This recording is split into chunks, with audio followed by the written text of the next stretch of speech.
өзүнүн никесиндеги аялын базарга алып барып саткандар тууралуу уктуңуз беле? Ооба, жаңылыш уккан жоксуз.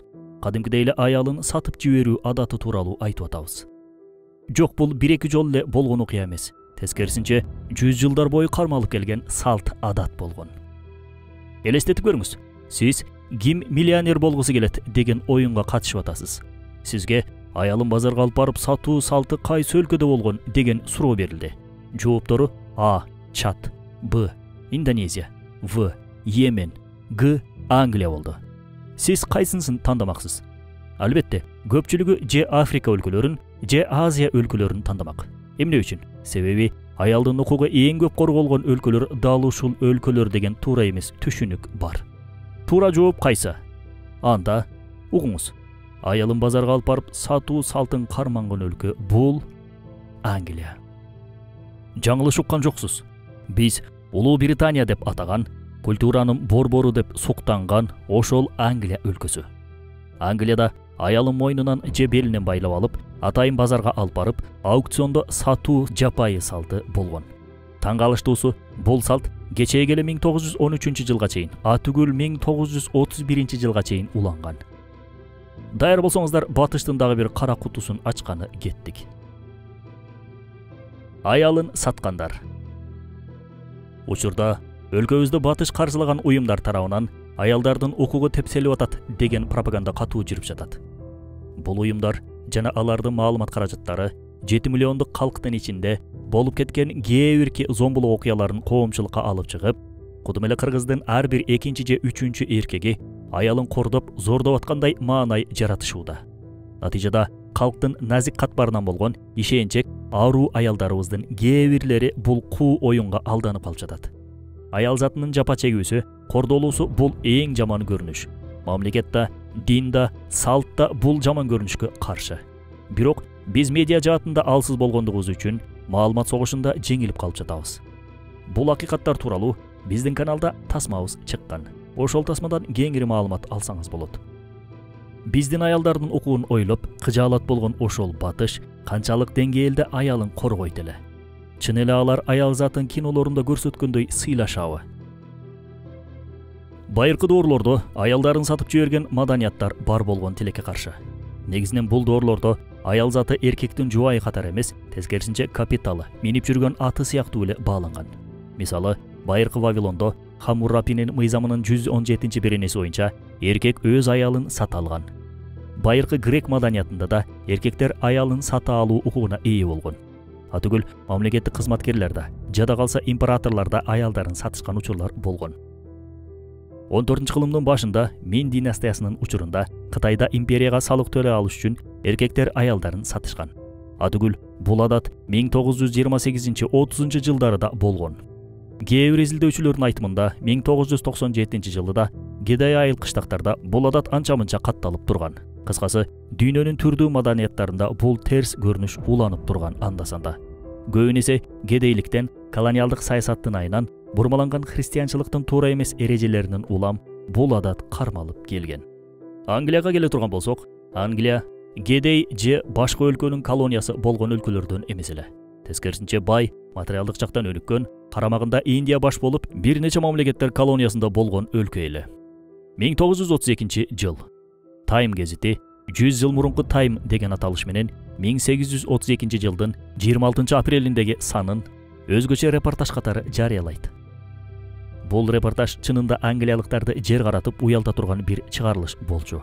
Себеби гезитте ошол мезгилде англичандар аялдарын мойнунан байлап алып, базарга алып барып, сатууга укуктуу болушкандыгы тууралуу жазылган эле. Сатуунун шарттары ушундай эле болчу. Аялдын акысы 2 шиллингден кем болбошу керек, жана аялдын мойнуна байланган жип сөзсүз жаңы болушу зарыл эле. Тарыхчылардын айтымында, бул аялын сатуу салты Англияда 17-кылымдын аягында пайда болгон. Күйөөсү кээде жергиликтүү гезитке ушул күнү саат ушунчада аялымды аукцион аркылуу сатыкка чыгарам, жетишип калыңыздар деп жарыя берчү. Кээде түз эле алып чыгып сатчу. Ооба, күйөөсү мал байлагандай эле аялынын же мойнунан же белинен жип менен байлап алып, базарга алып келет. Аукцион аркылуу ким көп акча төлөсө ошол адамга сатып жиберет. Аялды байлаган жипти да сатып алуучуга беришкен. Себеби аял жиби менен кошо сатылган эле. Бизде болсо Мал сатканда жиби менен кошо сатпа, жибин алып кал деген салт болгон. Эмнегедир жиби менен кошо сатылган аялдарды айтып атып, бул салтыбыз эсиме түшүп кетти. Аялдардын баасы анын сырткы келбетине, сулуулугуна карап өзгөрүп турган. Мисалы, бир кружка пивого сатылган аялдарда болгон. Бул жапайы адат тууралуу Томас Харди аттуу жазуучунун Кестербридждин Мэри деген романынан да көрө алабыз. Романда башкы каарман аялын сатып жиберип, бирок ошол окуя үчүн өмүр бою өкүнүп жүрүп, акырында кайтыш болуп кетет.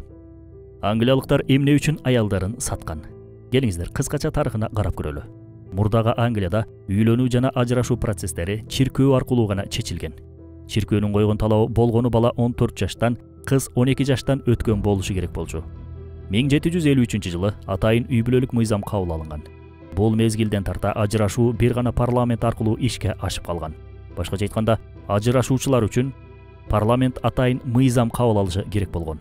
Бирок бул процесс аябай узакка созулуп, каражатта көп талап кылынган. 1857-жылы болсо, Англия парламенти тарабынан нике тууралуу атайын мыйзам кабыл алынат. Бул мыйзам ажырашуу процессин кыйла жеңилдетип, арзандатканы менен жөнөкөй кедей кембагалдар үчүн ажырашуу процесси дагы деле оор кымбат бойдон кала берди. Кээ бирлери ажырашкандын ордуна жөн гана качып кутулуп кетүүгө да аракет кылчу. Бирок мунун жыйынтыктары кубантаарлык болгон эмес. Акыр аягында ажырашууну каалаган эркек аялын сатып жиберген. Тагыраак айтканда, бул жакыр үй бүлөлөр үчүн ажырашуунун альтернативасы катары эсептелген. 1777-жылы чыккан аялдардын табигый укуктары жөнүндө мыйзамда мындай деп жазылган: жакырлар үчүн аял сатуу бул никеден чыгуу жолу катары каралып, эгер аял менен күйөө бири-биринен таптакыр тажап ажырашууга макул болушса, күйөө аялын сатуу аркылуу никесин бузааларын айтып, бул адатты мыйзамдуу көрүнүш катары көрсөтүүгө аракет кылган. Бул маалыматтар ойдон чыгарылган же жөн эле батыштык кароолоо амалы эмес. Бул маалыматтарды дал ошол батыштык тарыхчылар өздөрү айтышууда. Атүгүл ким аялын кимге канчага сатты баары жазылуу болгон архивдик документтер ушул күндө да бар. Архивден бир нече мисалдарды келтирели. 1692-жыл ноябрь Типтон шаарында жашаган Нафан Уайт Хаустун уулу Джон өз аялын Брасер Гёрлка сатып жиберген деп жазылат архивдик маалыматтарда. 1696-жыл Томас Хит Маулстер Чиннер шаарынын тургуну Джордж Фуллердин аялын 2 фунтка сатып алган деп жазылат. 1815-жыл Мейдстоун шаары Джон Осборн аялын баласы менен кошо базарда сатмакчы болгон. Бирок базар болбой калгандыктан Эрл Стрингте көмүр ташуучу кеменин жанына барып саткан. Ал жерде аялы менен баласын Уильям Сержант деген кишиге 1 фунтка сатып жиберген. Атүгүл балдары менен кошо сатышкан экен. Чынында аябай таң калыштуу.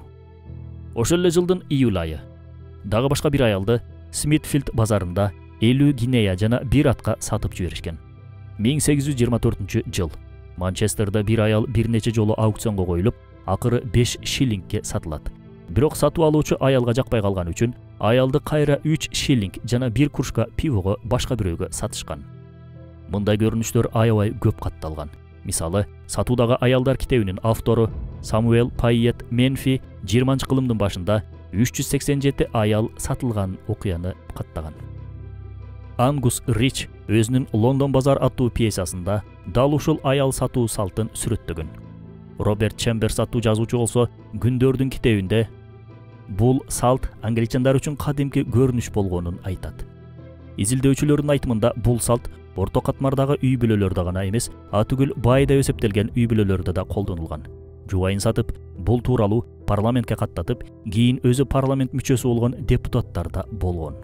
Бул көрүнүш бара-бара Англия боюнча кеңири жайылып, 18-кылымдын ортосунда бекем салтка айланган.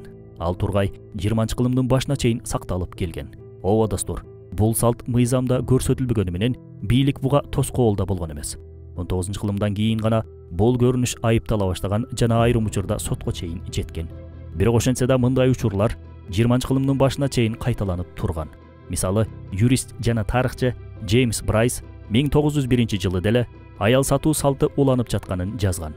1913-жылы Лидс шаарында бир аял полицияга келип, күйөөсү аны 1 фунтка таанышына сатып жибергенин айтып арызданган. Түгүл 1931-жылы бир англиялык күйөөсү аялын сатып жиберсе болот деген мыйзам азырда күчүндө деп ойлоп, аялын 500 күмүш тыйынга сатып жиберген. Ооба, 1931-жылы 100 жылда боло элек. Анын бул иши Time гезитинде ушундайча сүрөттөлөт. Урматтуу джентльмендер, Жуайм Уильямсон, башкача айтканда Мэй Томпсонду аукцион аркылуу сатыкка коём. Эң жогорку баа сунуштаган адамга берем. Эч нерсесин жашырбайм, баарын ачык айтам. Бул аял менин койнума кирген жылан болду. Аны бейпилчилигим үчүн алган элем, бирок ал менин башыма балея болду. Үйдөн тынчтык жоголду. Шайтандыгына чыдай албай калдым. Элдин арасында кайткырык жаңырып турду. Эми анын жакшы сапаттарында айтып коеюн. Роман окуганды, уй сааганды билет. Качан кааласа күлөт, качан кааласа ыйлайт. Сууга чаңкап калса, чоң бокалдагы пивону түүнү чейин ичип коет. Бул иш сотко жеткенде, анын адвокаты 100 жыл мурунку англиялык мыйзамда аял макул болсо күйөөсү аны сатууга укуктуу болгон деп коргогон. Бирок сот мындай мыйзам 1805 жылы чыккан башка мыйзам менен жараксыз деп табылганын айтып, аялын сатып жиберген кишиге 10 ай түрмө жазасын берет. Бул окуя Англиядагы аялын сатуу боюнча акыркы окуялардан болуп сакталып калган. Ооба достор, биз батыш маданиятынын аялдарга карата жасаган мамилесинин учкай гана четин көрсөттүк. Бул көйгөйлөр боюнча миңдеген китептер жазылып, миңдеген илимий эмгектер жаралган. Атүгүл Европанын караңгылыгы, жырткычтыгы тууралуу миңдеген бөлүмдөрдөн турган сериал тартсак да аздык кылат. Темабызды улайлы. Европада чиркөө аялды азгыруучу шайтан катары эсептеген. Христиан дүйнөсү мурдагы Римдеги болгон бүткүл бузукулуктун баарын аялдардын айынан болуп жатат деп эсептеген. Мисалга алсак, христиан жазуучусу жана диний ишмери Тертулиан аял бул шайтан адамга кире турган эшик деп сүрөттөгөн. Ооба достор, поптор ооба энебиздин бейиштеги алмага байланышкан окуясын бурмалап, өз кызыкчылыгына ылайыктап ачыктап, анын артынан аял затын бардык жамандыктын булагы катары жарыялаган. Иса алейхисалам өмүрү кыска болгондуктан дайыма адамдарга Алланын жалгыздыгын жеткизүү менен убар болуп, жөөттөр менен дайыма күрөшүп жүргөндүктөн үйлөнө алган эмес. Поптор буга таянып, табиятка каршы чыгышып, үйлөнүүдөн баш тартышкан. Үй бүлө куруу бул жаман нерсе катары эсептелген алардын ою боюнча. Натыйжада чиркөө адеп акылаксыздыктын, бузукулуктун борборуна айланган. Францияда болсо чиркөөлөрдө аял адамбы же адам эмеспи деген темада диспуттар болуп, олуттуу түрдө тартышып келишкен. Алар аягында аял бул эркекке кызмат кылуу үчүн гана жаратылган бир жаратык деген бүтүмгө келишкен.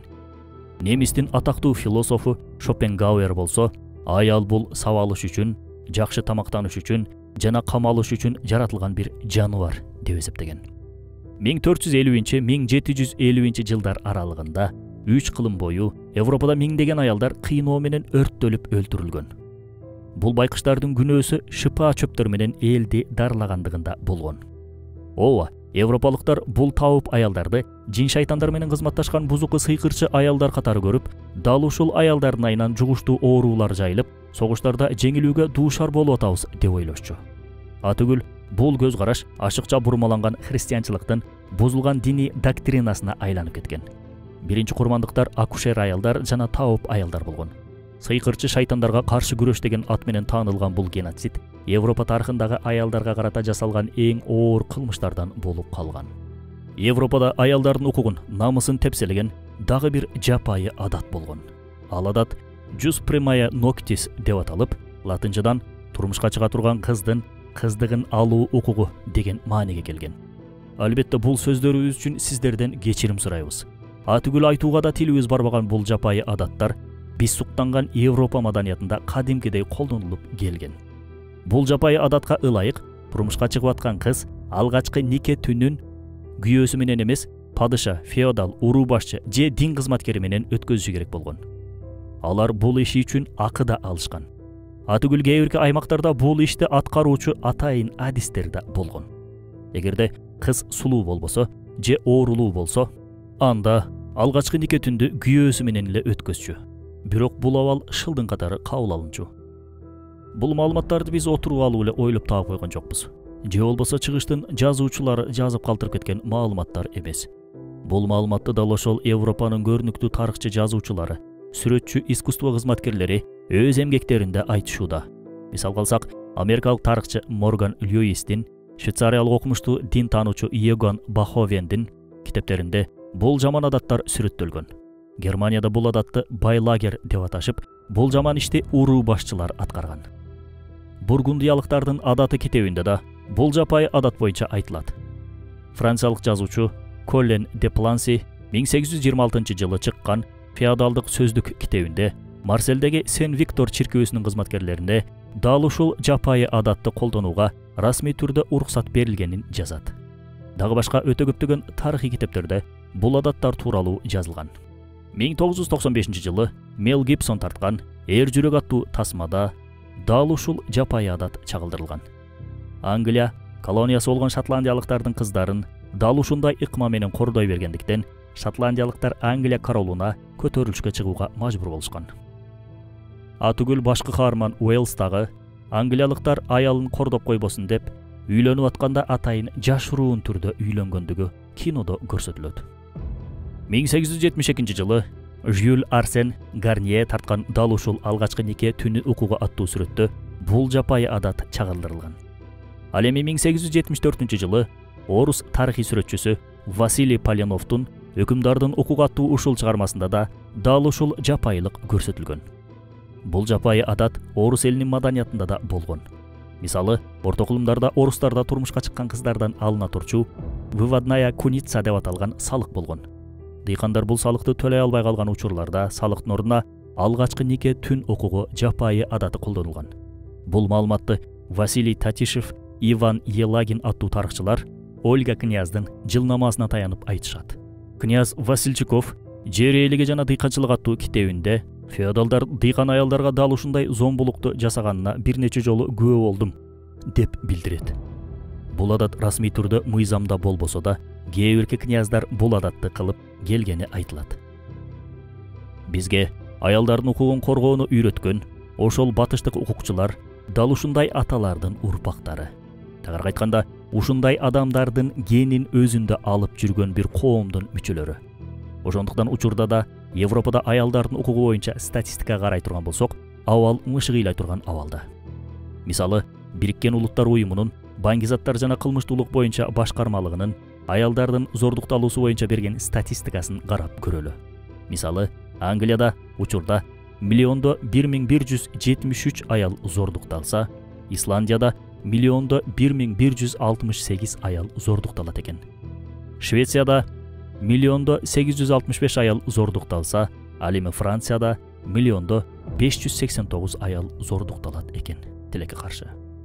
Келиңиздер, эми ислам динин карманган өлкөлөрдү карап көрөлү. Мисалы, Арабияда да, Суданда да миллиондо 1 аял зордукталат экен. Ал эми Оманда болсо миллиондо 1 аялда зордукталбайт экен. Келиңиздер эми өзүбүздүн чөлкөмдөрдү карап көрөлү. Кыргызстанда миллиондо 75 аял зордукталса, Казакстанда миллиондо 72 аял. Өзбекстанда миллиондо 6, Түркмөнстанда миллиондо 5, ал эми Азербайжанда миллиондо 2 аял зордукталат экен. Түркмөн менен азерлерге караганда көп, бирок Европага караганда бизде алдаганча аз. Албетте, бир аялдын да зомбулукка кабылуусу эң жаман көрүнүш. Бирок биздин укугубузду коргоосу келген Англияда миллиондо 1173 аял зордукталса, Кыргызстанда миллиондо 75 болуп атат. Демек, бизге караганда аларда 15,6 эсеге көп болуп атат. Ал эми аялдардын укугу тепселенип атат делинген араб өлкөлөрүндө миллиондо 1 атүгүл жокко эсе. Демек, биз мусулмандар ошол цивилизациясы жогору деп эсептелген Европага барып, алардын аялдарынын укугун коргошубуз керек тескерисинче. Өздөрүнүн аялдары ушунчалык кордолуп атса, бул байкуштар биздин өлкөдө эмне кылып жүрүшөт деген суроо туулат аргасыздан. Албетте алар аялдардын укугун коргойбуз деген сырты кооздолгон долбоорлор аркылуу аялдарыбыздын укугун кайра тепсендиге таштап атышат. Биздин аялдарды да өздөрүнүн аялдарындай кылгылары келип жүрөт. Бул тууралуу кененирээк мурдагы чыгарылыштарыбызда айтканбыз. Ошол жака кайрылсаңыздар болот. Учурда өлкөбүздө болуп аткан аялдардын укугуна тиешелүү чуулгандуу окуяларды да тереңирээк изилдешсе, дагы эмнелер чыгат, Кудай билет. Азыркы күндө аялдардын укугу үчүн деп батыштан гранттарды алып алып, түнүгүнү чуркап жүргөн эжелерибиз өздөрүнүн демөөрчүлөрүнүн жана алардын аталарынын бул кылыктарын билишет болушту экен. Кызык. Ошону унутпа, уулум. Батыш эч качан цивилизациялуу болгон эмес. Алар кылымдар бою башка элдерди басып алган үчүн, башкалардын канын, көз жашын агызганы үчүн, башкаларга зомбулук кылганы үчүн учурда жыргап жашап атышат. Алия Иззатбекович. Батыш эч качан адилеттүүлүктү карманган эмес. Алар байкуштардын каны менен өнүккөн. Алар эми байкуштардын көз жашы менен кулайт. Абдулхамид хан. Аялдар, алар хрустальдар. Мухаммад саллаллаху алейхи вассалам.